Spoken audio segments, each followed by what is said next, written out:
CUET UG 2025 के results आ चुके हैं और साथ ही दिल्ली यूनिवर्सिटी ने अपने कंप्लीट एडमिशन प्रोसेस को या फिर यूं कहें शेड्यूल को आउट कर दिया है।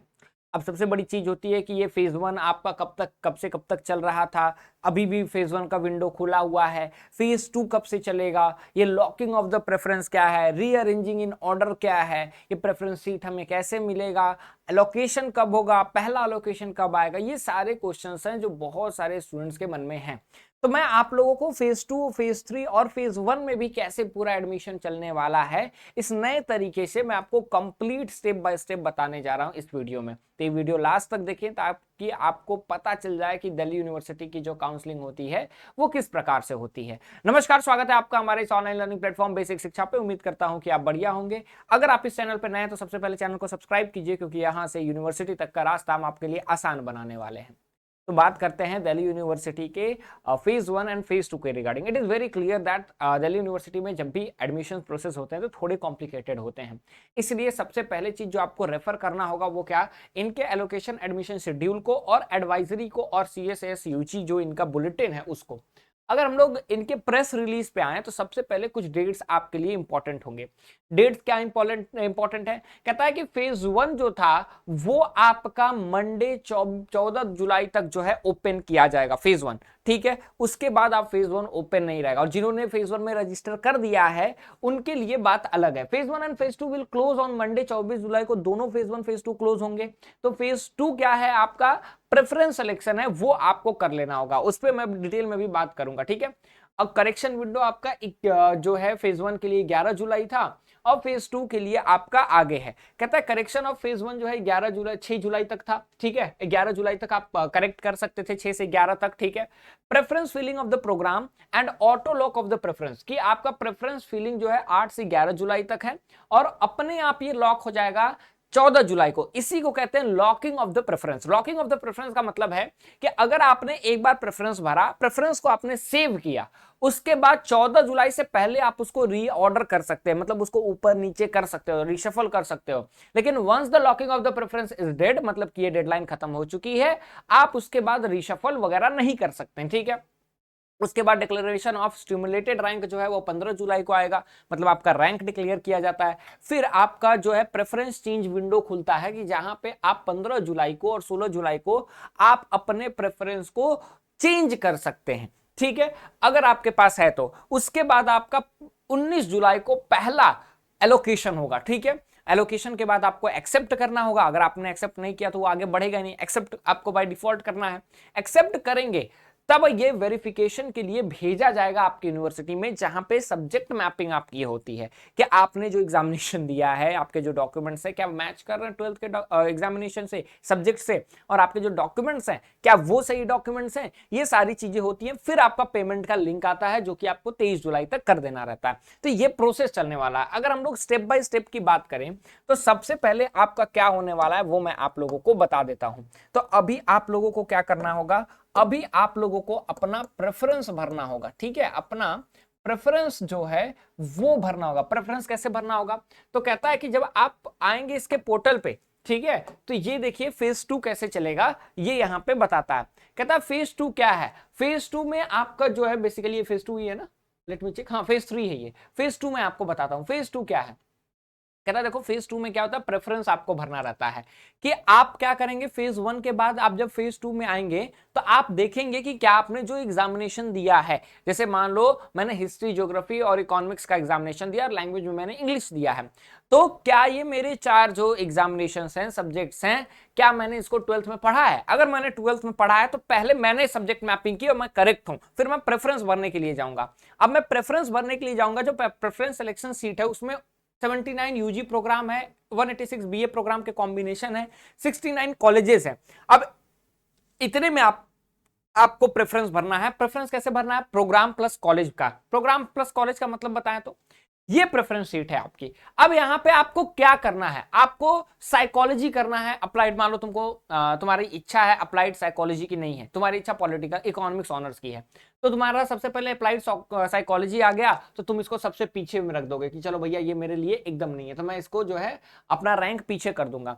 फिर मेरा इकोनॉमिक्स आया, इकोनॉमिक्स को मैं रैंक 1 में कर दूंगा, ठीक है। तो अब आपको इस प्रेफरेंस को भरना पड़ेगा। जैसे मुझे शुरुआत में इकोनॉमिक्स ऑनर्स करना है, तो मैं शुरुआत में इकोनॉमिक्स ऑनर्स करूंगा, भरूंगा। इकोनॉमिक्स ऑनर्स में नॉर्थ के सारे कॉलेजेस भर दूंगा, तो मैं रैंक डालूंगा 1 2 3 4 5 इकोनॉमिक्स ऑनर्स जहां जहां से। फिर मुझे नॉर्थ में इकोनॉमिक्स ना मिले तो नॉर्थ में कम से कम पॉलिटिकल साइंस मिल जाए, फिर मैं पॉलिटिकल साइंस नॉर्थ पूरा भरूंगा। फिर मैं उसको ऑर्डर दूंगा, ठीक है, 9 तक मान लो मैंने दे दिया इकोनॉमिक्स ऑनर्स, फिर 10 11 12 पॉलिटिकल साइंस ऑनर्स। फिर मैं हिस्ट्री ऑनर्स पूरा नॉर्थ में डालूंगा।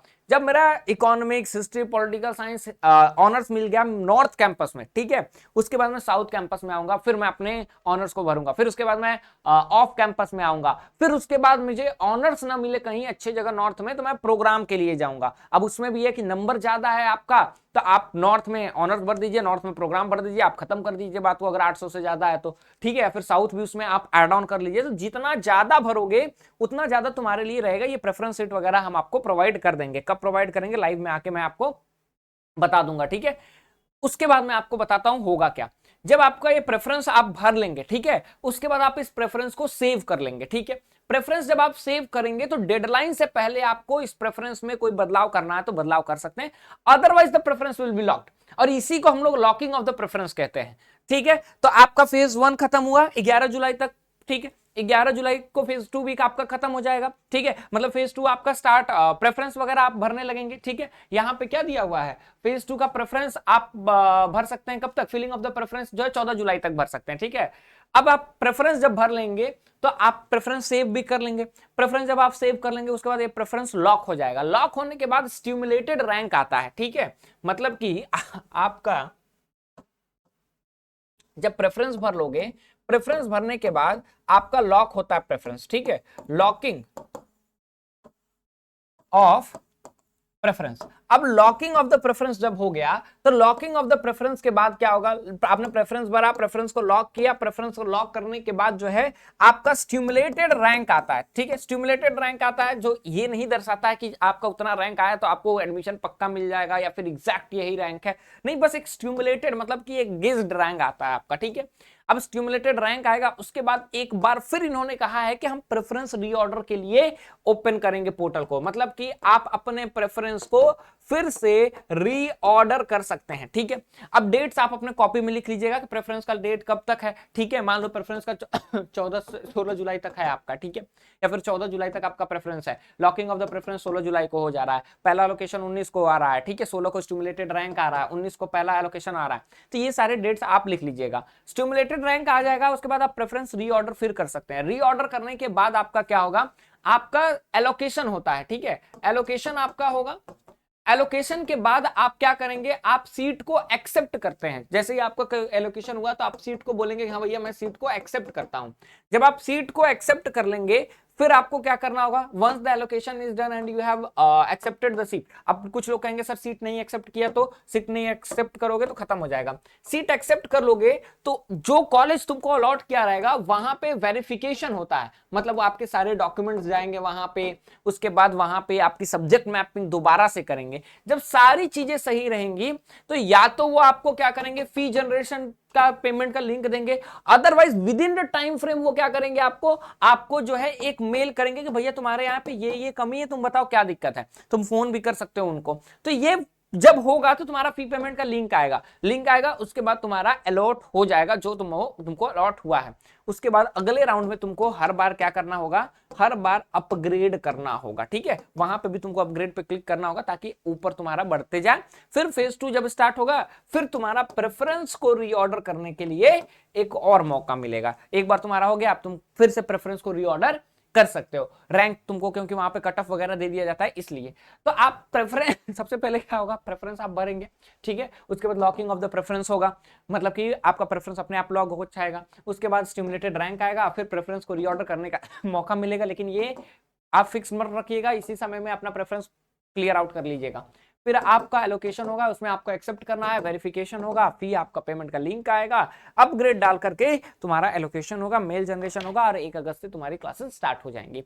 सो this is the complete structure and the process of Delhi university that is going to be conducted this year. So this is how आपको अपना काउंसलिंग कराना होगा। याद रखिएगा, preference seat is very very very important. इस पे हम लोग लाइव सेशन आपके लिए अरेंज करेंगे, वहां पे पेन पेपर ले करके आ जाइएगा, ठीक है। बाकी कैसे भराएगा, सारी चीजें कैसे होंगी, वो हम लोग आप लोग को डिटेल में बता देंगे। उम्मीद करता हूँ ये वीडियो आपके लिए हेल्पफुल रहा होगा। मिलते हैं अगले वीडियो में, till then thank you so much.